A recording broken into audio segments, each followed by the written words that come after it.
इस वीडियो में हम अमृतलाल नागर की कहानी एटम बम पर आधारित वस्तुनिष्ठ प्रश्न तथा एटम बम इस कहानी का सारांश देखते हैं। वीडियो को अंत तक देखें। आइए सबसे पहले एटम बम इस कहानी का सारांश देखते हैं।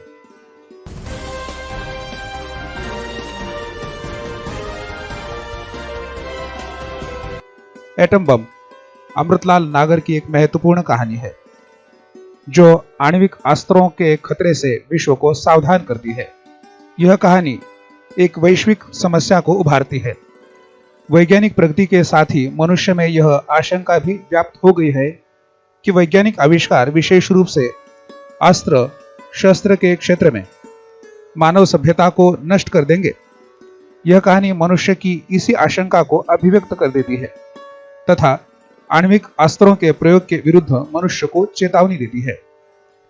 इस कहानी में लेखक ने जापान के हिरोशिमा क्षेत्र पर अमेरिका द्वारा की गई बमबारी के परिणाम स्वरूप हुए विनाश का सफल चित्रण किया है।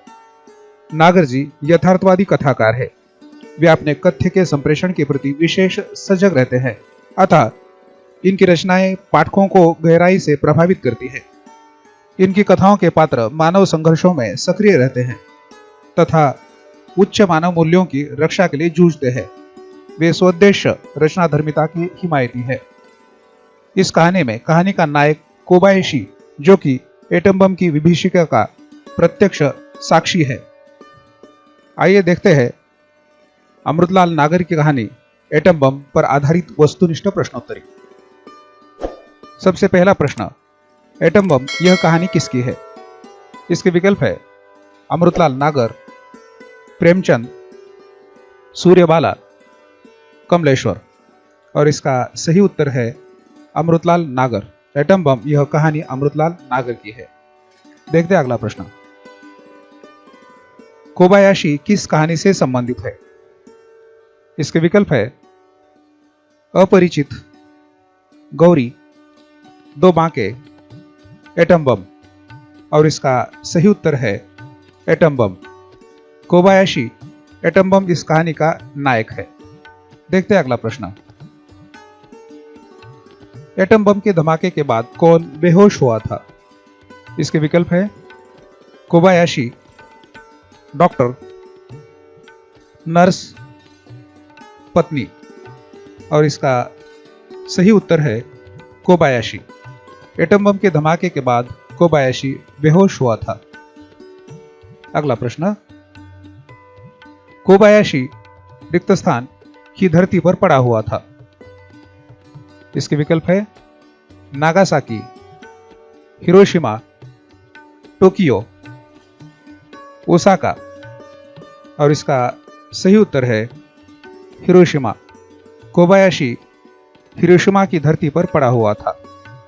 देखते हैं अगला प्रश्न।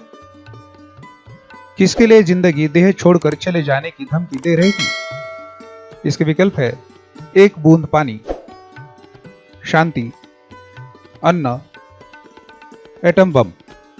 इसका सही विकल्प है एक बूंद पानी। एक बूंद पानी के लिए जिंदगी देह को छोड़कर चले जाने की कोबायाशी को धमकी दे रही थी। देखते हैं अगला प्रश्न। कोबायाशी ने अस्पताल में किसे भर्ती किया था? इसके विकल्प देखते हैं माता, गर्भवती पत्नी, पिता, बालक। इसका सही पर्याय है गर्भवती पत्नी। कोबायाशी ने एटम बम गिरने से पहले अपनी गर्भवती पत्नी को अस्पताल में भर्ती किया था। देखते हैं अगला प्रश्न। बम धमाके से पहले कोबायाशी कहां पर खड़ा था? इसके विकल्प है अस्पताल के बाहर, अस्पताल में, ऑफिस में, घर में। इसका सही पर्याय है अस्पताल के बाहर। जैसे कि कोबायाशी ने बम धमाके से पहले अपनी गर्भवती पत्नी को अस्पताल में भर्ती किया था और वह अस्पताल के बाहर खड़ा था। देखते हैं अगला प्रश्न। होश में आने के बाद कोबायाशी को किसका ध्यान आया? इसके विकल्प है पत्नी, बच्चे, डॉक्टर, माता। इसका सही पर्याय है पत्नी। जैसा कि कोबायाशी ने अपनी गर्भवती पत्नी को अस्पताल में भर्ती किया था और जैसे कि उसे होश आया उसे अपनी पत्नी की याद आई। देखते हैं अगला प्रश्न। कोबायाशी का छोटा भाई किस लड़ाई में मारा गया था? इसके विकल्प है अमेरिका, चीन, गृह युद्ध, कोरिया। इसका सही विकल्प है चीन। अगला प्रश्न। मुझे क्यों मारा, यह चीख किसकी है? विकल्प देखते हैं नर्स, पत्नी, कोबायाशी, डॉक्टर। इसका सही विकल्प है कोबायाशी। जैसे घायल कोबायाशी की यह चीख है कि मुझे क्यों मारा। अगला प्रश्न। अस्पताल के इंचार्ज डॉक्टर का नाम क्या था? इसके विकल्प है सुजुकी, कोबायाशी, सीताराम, विपिन। इसका सही उत्तर है सुजुकी, डॉक्टर सुजुकी। अस्पताल के इंचार्ज डॉक्टर का नाम डॉक्टर सुजुकी था। अगला प्रश्न। हिरोशिमा के बाद कहां बम गिराने की खबर मिली? इसके विकल्प है टोक्यो, न्यूयॉर्क, नागासाकी, शंघाई। और इसका सही पर्याय है नागासाकी।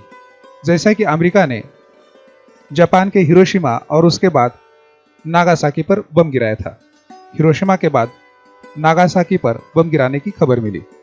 देखते हैं अगला प्रश्न। फेंक दो उन जिंदा लाशों को हिरोशिमा की वीरान धरती पर, या उन्हें जहर दो, अस्पतालों और डॉक्टरों का अब दुनिया में कोई काम नहीं रहा। यह कथन किसका है?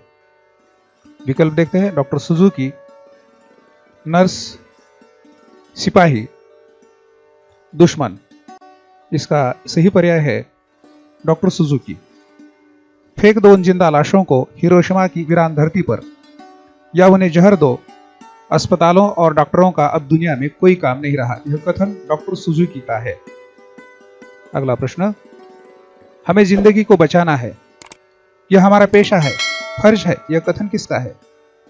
डॉक्टर सुजुकी, नर्स, कोबायाशी और सिपाही। इसका सही उत्तर है नर्स। डॉक्टर सुजुकी जब हताश होते हैं तब नर्स उन्हें समझाते हुए कहती है कि हमें जिंदगी को बचाना है और यह हमारा पेशा है, फर्ज है। यह कथन नर्स का है। तो इस प्रकार आपने एटम बम इस कहानी की कथा वस्तु को समझ लिया होगा। उसी प्रकार इस कहानी पर आधारित वस्तुनिष्ठ प्रश्नोत्तरी को भी समझ लिया होगा। चाहे तो आप इसे 2 या 3 बार भी देख सकते हैं। आप इसी तरह अपने विश्वविद्यालय के पाठ्यक्रम, हिंदी प्रतियोगी परीक्षा तथा नेट सेट आदि परीक्षाओं के लिए उपयोगी वीडियो देखने के लिए इस चैनल को लाइक, शेयर और सब्सक्राइब करें।